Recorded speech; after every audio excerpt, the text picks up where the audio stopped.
What's up, everybody, and welcome back to my end of the year list. If you have not already checked them out, I have both my top 5 best and worst horror films of 2019, and just yesterday I debuted my top 10 worst films overall of 2019 if you want to see all the different films from all the different genres. So check those out, please.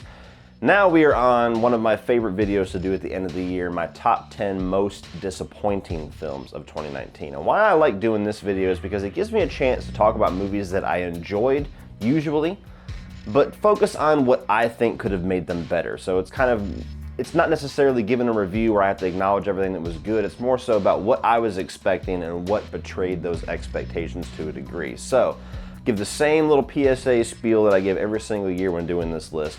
This does not mean that I dislike these films. This is not movies that were on my worst of the year or are like my runner-ups for the worst of the year. Not at all. Some of these films I actually quite enjoy. But when I talk about most disappointing, that means my expectations were at a certain level, and when I saw the film, my enjoyment was at a certain level, and which films had the biggest gap between those two. So there's some films on here that are not good, but there's some of them that actually were good that I expected to be great. So make no mistake, if you're watching this, there is going to be some movies on this list that you love that were probably some of your favorites of the year. Just hear me out on why they didn't quite reach that way for me. These are not the worst, just the most disappointing. And number 10 on the most disappointing films of 2019, for me, number 10 is Toy Story 4. I absolutely adore the Toy Story trilogy. I grew up with the Toy Story films. I was at the perfect age. I was basically at the age that Andy was in all of these films, it seemed like. Like, I was a young kid, I loved the toys, and I had the Sega Genesis video game when the first one came out. Probably still my favorite one. The second one I was a little bit older, loved the more mature storyline they went through. You had quite a few years, and then you had Toy Story 3 where I was very much a teenager, and it was just, to me, the perfect way to end that storyline. Toy Story 3 has a very gut-wrenching but kind of uplifting and bittersweet way that it ends everything. And when they announced Toy Story 4, I kind of winced. I was like, oh, please do not ruin that perfect ending that Toy Story 3 had. Do we really need a Toy Story 4? I love these characters, but do we really need it? None of the trailers did anything for me. I walked into this film expecting it to be good because Pixar is usually always good and the Toy Story films have all been great, so I have no reason to doubt the movie's not going to be good. But I wasn't sure if the movie was going to be necessary. And when I watched it, that was my biggest disappointment with it, was that I actually prefer leaving things at the end of Toy Story 3. There's some great things in this movie. The animation's great, there's some great character stuff, it's a very different feeling Toy Story movie. And I really appreciate and understand what they were going for with the storyline and the story arc of Woody. I get that they kind of capped off the Andy storyline and they wanted to cap off the Woody storyline with one more film. Totally get that, totally appreciate that. But I was kind of soured with the way that they did it a little bit. You have this storyline where it starts off and you have this young girl from the end of Toy Story 3 that got all of Andy's toys, including Woody, that she would not let go. She's like, this is my cowboy. And Andy was going to take Woody to college, but he left it because she loved Woody so much. And then this movie starts, which is presumably less than a year later because she's the same age, and she hates Woody. She has nothing to do with Woody. He's just a closet trash, which I understand happens when you're a kid. I get the realism, I get it. But it soured me that she had to have the toy and then just threw him in the closet and wanted nothing to do with him. So the whole story is about him going through hell to put this little homemade fork in front of her and keep Forky safe and keep Forky with her. And there's even a scene where the mom sees Woody and Forky like laid out on the ground and she picks both of them up and she goes, here, and gives it to the daughter, and she just walks right over to Forky and grabs him and walks away. And Woody, she could have thrown out the fucking window and the kid wouldn't even care. That really bugged me. That really, really bugged me. All the way up to the end, the decision that Woody makes, which on rewatch worked better for me, but still just, it was one of those things where it felt like they were in the writing room and they're like, what's the most emotional thing that we can do? And then we'll wrap a movie around that. And it just kind of felt that way to me. It's still a very good movie. It's still one of the best animated films I've seen this year. If I did a top 20 films of 2019, it would be on that list. So I do think this is a good movie. But as a lifelong fan of the Toy Story characters and the storyline and the film franchise, if I could live in an alternate universe where Toy Story 3 was the canon ending of Toy Story 3, I think I would choose to live there. Number 9 is John Wick Chapter 3, another movie that I enjoyed very much. It got a very high rating for me. I liked this movie. And again, top 20 of the year would probably be on that list. But I loved John Wick Chapter 2. And I really, really loved John Wick. But John Wick Chapter 2 for me was like perfection. To the point where I walk into this, and maybe my expectations were too high, but that's why this is the most disappointed list. I expected, okay, this is gonna be a perfect trilogy. It's gonna do everything to up the stakes. Like we went from 1 to 2, now we're gonna go from 2 to 3, and it's gonna be a perfect trilogy. It's gonna be one of the few perfect trilogies out there. They kind of, I don't know if they said it in the trailers or maybe it was the pretext of the movie, like the press stuff, the stuff that the writers were talking about. They kind of advertised this movie to a degree as the closing chapter. And it was gonna be like about him, you know, facing the people who are in charge of this guild of assassins, basically. And I don't know if maybe nobody read that, or maybe you guys are thinking, what the hell are you talking about? They never said that. I remember seeing things where they were saying that. But you get to this movie, and the action sequences are phenomenal. Keanu Reeves is great. Halle Berry was great. The storyline's pretty good. But it goes so far over the top in some senses with what John Wick's able to withstand. You have this whole subplot in the middle where he has to go off into the desert to find some information that I didn't think worked very well. And it ends on a note where there's like this double cross, or at least a fake out of a double cross that made no sense to me, paired with the most bullshit thing that I've seen in this entire franchise, with Keanu Reeves falling off of like a 30-story building and surviving, that it wasn't as good as the other two, in my opinion. So it's still a good action movie. It's still a really good trilogy, but my expectations were perfect trilogy, and I walked out going, this was the weakest of the three. Number 9. Number 8 is Captain Marvel. Now, I didn't have gigantic expectations for this movie. I didn't have like, you know, this is gonna be the best, this is gonna be one of the best Marvel movies, this character's awesome. I knew little or nothing about Captain Marvel, but there was so much negativity about this regarding some things that Brie Larson had said, and like there was like this anti-feminism thing going through, that I really wanted this movie to be great, just to kind of shut everybody up, because it seemed like some of the things that were just being like, this movie needs to fail, it was a little ridiculous to me. But I watched the movie, and while I think I gave it like a see it on Netflix or see it online, but it was serviceable enough. It was certainly like bottom 5 MCU for me, which is still a watchable movie. It's just the most forgettable Marvel movie that I've seen in a long time. One of the most forgettable MCU movies. Aside from the de-aged classic Samuel L. Jackson stuff, the movie's very bland. The main character and Brie Larson's performance, not really anything to write a home about. And it just did not excite me for her placement in the Avengers, and it didn't excite me for any further Captain Marvel movies. So this is the first movie on this list that I would categorize as a movie that pretty much forgot about as soon as I left the theater. Number 7 is Jumanji: The Next Level. Now, I love the original Jumanji film with Robin Williams. It's one of my favorite films as a kid that I watched over and over and over again. I really enjoyed the Jumanji Welcome to the Jungle. It wasn't anywhere near the original film for me, but I really enjoyed what they did with it. I liked the comedy in it, and I was willing to check out a sequel because it seemed like there was enough you could do with that video game concept that you could squeeze you could squeeze a nice little franchise out of that. You get to this and I'm like, all right, I've had enough. That's enough, you can stop there. Jumanji: The Next Level tries to do the sequel thing where, okay, we're gonna do the same thing, but we're gonna just switch a couple things about it, and kind of like The Hangover almost, where we're gonna do the same thing, but we're gonna change it just enough. And you get the Jumanji: The Next Level, and they have this shtick where you have Danny DeVito and you have, I'm not too old for this shit, Danny Glover. You have Danny Glover and Danny DeVito as grandparents, basically, and they get sucked into this video game, and The Rock and Kevin Hart are playing the video game versions of Danny DeVito and Danny Glover, which is funny for about 5 minutes. I saw it in the trailer and I went, is that gonna be the whole movie? Because I really think they've already squeezed enough juice out of that in the trailer alone. And I was right. You watch it, it's kind of funny, it's kind of interesting, it's cute to see these two actors try to portray older men.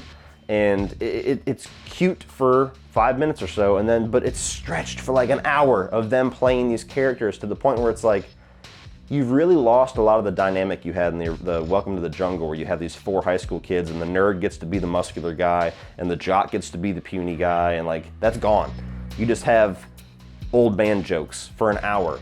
And spoiler alert, the movie comes to a point in the third act where they find this little pool and they get to swap their avatars again and get the classic characters from the first movie back in what they were playing in the first movie, where Spencer is The Rock again and Fridge is Kevin Hart. And that's when the movie started being enjoyable for me, was like the last 15, 20 minutes of it. The rest of it just seemed like one of those MTV Movie Awards skits that they used to do, where you have a popular movie that came out and they do a little skit with the actors. It seemed like one of those skits that was stretched out for the first hour of this film. And I just walked out going,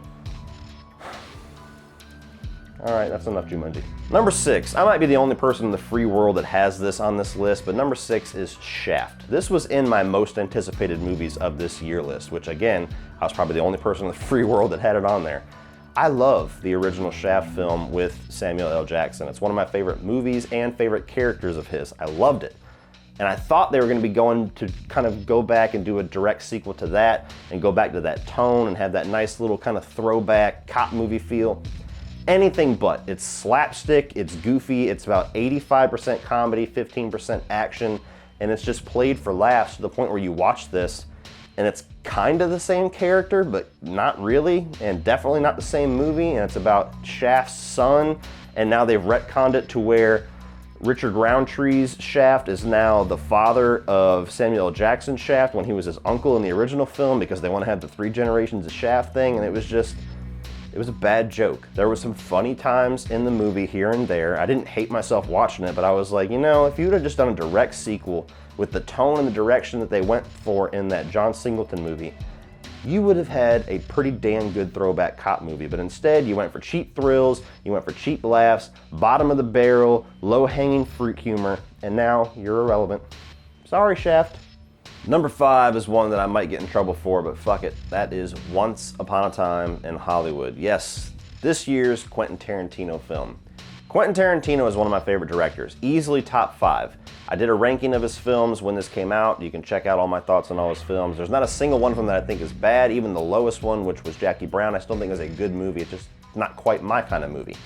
This was just above Jackie Brown and almost made my least favorite film of his. Now, I haven't rewatched it, so I don't know if it's gonna improve upon rewatch or possibly go down, but when I saw this in the theaters, the trailers didn't do a whole lot for me, but it's Tarantino. I could just hear Tarantino's next film and not know the title, not know who's in it, not know what it's about, go see it, and be happier than pigs in shit to go see it. I love Tarantino.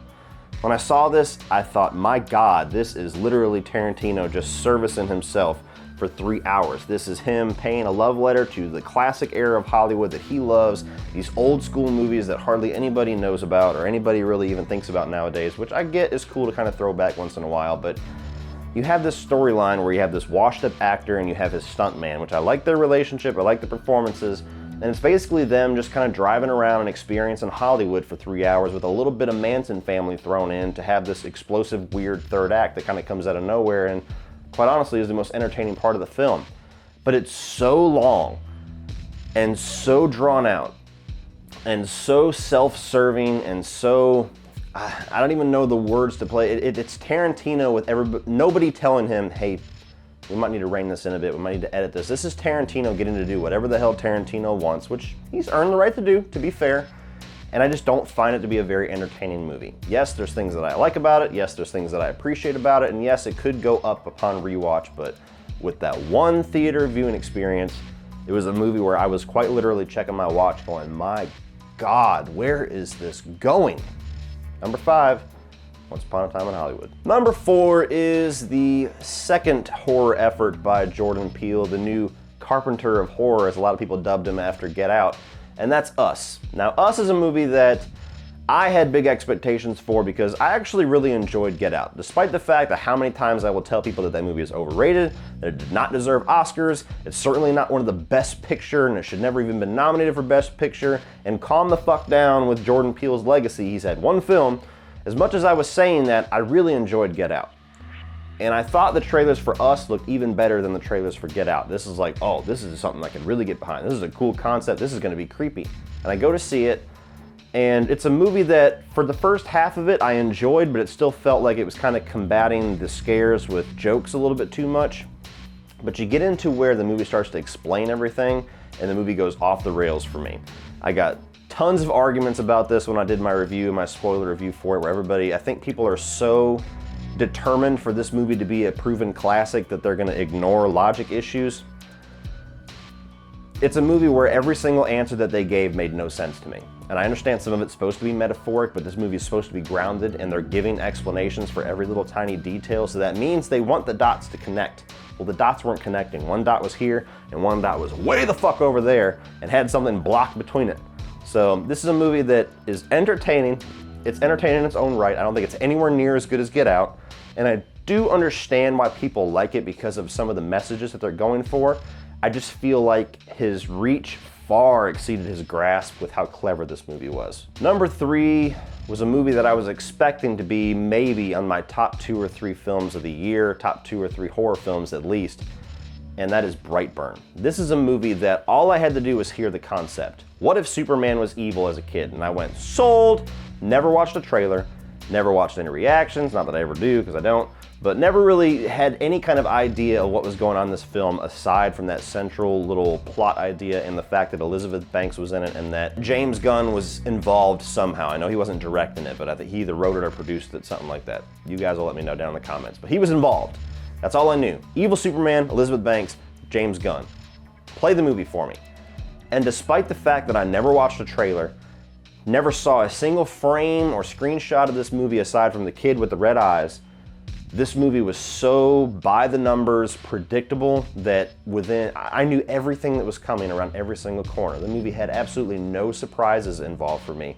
Now that might just be a me thing. Maybe you guys watched this and every single thing that it did shocked you or surprised you or you didn't see coming. Maybe that was just my viewing experience, but for a movie that I was actively trying to go into blind, it just had no surprises for me. It seemed like it thought of a list of things that would be cool to do with that evil Superman concept and did just those and didn't do anything beyond that.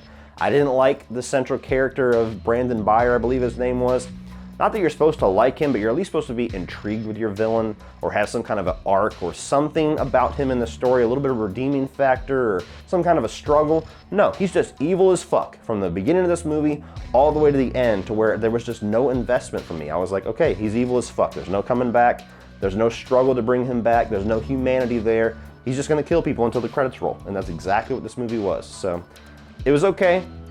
I enjoyed it enough. I bought it. I'm gonna rewatch it at some point. You know, I didn't hate my experience. It was cool enough, but to me, could have been so much more. And now we're at number 2, and for the longest part of this year, this movie was number 1. And I had very, very high doubts that anything was gonna top this movie for number 1 because it was one of my most anticipated of this year in the list that I made last year.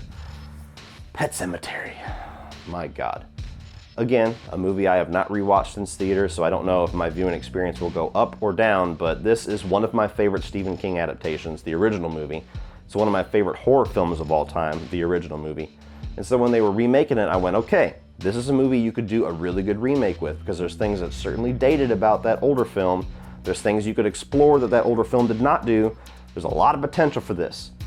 And the trailers gave away the biggest twist that they were trying to do with this, involved with switching which child died in this accident. And I was pissed that the trailers did that. And to this day, I don't know if my viewing experience of this film would have went up a lot if I had not known that, if I would have been genuinely shocked in the theaters and I would have walked out going, holy fuck, that really surprised me. I don't know. I was robbed of that experience by the marketing. Nonetheless, when you get into the actual movie, it's one of those times where you have clearly better production value, clearly a better made movie, clearly better actors, but the movie that they're in is not as good as the older movie, in my opinion. It's almost like it's so modern and it's so clean and it's so improved upon and kind of, you know, polishing the edges and stuff like that, because the first one's just got so much weirdness from that time and from the datedness, that because it's so clean, it kind of gets rid of all the charm of the film and it gets rid of all of the creepiness of the film. And when you get into the actual twist that they have, where you switch from practically the baby getting killed to the older child, and I thought there's so many things they can do with that. She's gonna ask questions, she's gonna know what's going on, she's gonna be able to think and plot and do all these crazy things, and they do nothing with it. As soon as the third act of this film starts, it feels like it's 5 minutes long. Credits. To the point where I walked out of the film and I just went, where was the emotion? Why did you go through all the trouble of doing that twist if you weren't gonna do anything with it? And why are better actors worse in those characters? So it's a movie I didn't hate, it was okay. But my God, for the directors that were in this, from starry eyes, no excuse this movie was so mediocre. And now we're up to number one, my biggest heartbreak of 2019, and that is It Chapter 2. I thought that the It from 2 years ago was fantastic. I am still a huge fan of the 1990 miniseries. Yes, I understand and completely agree with all of the criticisms of that miniseries, but it's very important to me. I think that Tim Curry's Pennywise is very important to me, and while I really like Bill Skarsgård's Pennywise, the level of attachment that I have to Tim Curry's Pennywise is just impenetrable. So I just have this deep-seated love for this franchise, this character, this world. And when you get into It Chapter 2, I thought you have nowhere to go but up in this second half. Because as much as I love that 1990 miniseries, 95% of the problems in that are in the second half of the story. You can do nothing but improve. And I don't know if they improve. They improve some things, but this is a movie where I watched it and I'm baffled at what we ended up with. I understand there's people that liked it, and I understand there's people that probably are thinking I'm going way over the top comparing it to the 1990, but I'm just being honest with you. This is a movie where you have a setup of all these adult characters, and right off the bat, none of them are as good as the kid characters, which I kind of expected, but when you have people like James McAvoy and Jessica Chastain and actors of that caliber, I at least expect these characters to be great, and they were just okay. And then you have a wash, rinse, repeat second act that goes on for like an hour where you have all these characters and they go off into their own separate worlds and find something from their past and learn something and encounter Pennywise and then scurry away, and they wash, rinse, repeat that sequence like 5 or 6 times with all these characters to the point where it's so repetitive that it's like, my God, they're still doing it. Then you get to the third act, the origin of Pennywise I thought was lame. You get to where the spider was supposed to come out, like where the spider in the 1990, the thing that I'm like, my God, please do not do that. Don't even try to do anything like that. Change something. The King book is not so sacred that you cannot do something different with it. It's fucking 2019. Do something. And all they do is they change the face of the spider to Pennywise, and it's like, are you fucking kidding me? And it's a movie that I struggle to remember what I liked about it, because there was some things that I thought were decent enough, but all I can remember are the things that I thought was just horrendous decisions. And this movie is chock filled of them. And it's almost 3 hours long, and it's to a painful length. It just, to me, this is one of those prime examples of when you are adapting written material that you do not need to hold it like it's the Bible, like you can't change anything, because things work differently on the page than they do on the fucking camera. And when you're seeing a movie like this where so many of the decisions just had to be the same as the book, and you're watching it and you're going, this does not work in a visual medium. Why the fuck the director of the fantastic original It from 2 years ago didn't see that baffles me, and it blows my mind, to the point where if you stack It 2017 and this as one story up next to the It 1990 miniseries, I know I'm going to be controversial for saying this, I think that the It 1990 miniseries for those two halves is more cohesive and overall a better product than the disparity of quality between these two films. And I love It 2017. By far, my most disappointing movie experience of 2019. So what do you guys think? What is your most disappointing films of 2019? Are there some films on here that you absolutely loved? Is there some films on here that I missed that you thought were some of the most disappointing things you've ever seen in 2019? Let me know down in the comment section below, guys, and we will talk about it. Please like and share this video. Hit that subscribe button so you can keep your eyes peeled for my further lists, like most surprising movies of 2019, best movies of 2019, and eventually best movies of the decade, and most anticipated of 2020. I keep forgetting about that one, but keep your eyes peeled for all that by hitting that subscribe button. Check the video description below for social media links like Facebook, Instagram, Twitter, my Patreon page, which is a great way to give back to this channel, help this channel grow, and get cool exclusive content for your eyes only. If you decide to become a patron, scroll just below that, you'll see my Teespring store. It's got all my merchandise designs. And as always, guys, if you want to check out some more of my video content, you can check that out by clicking right over here.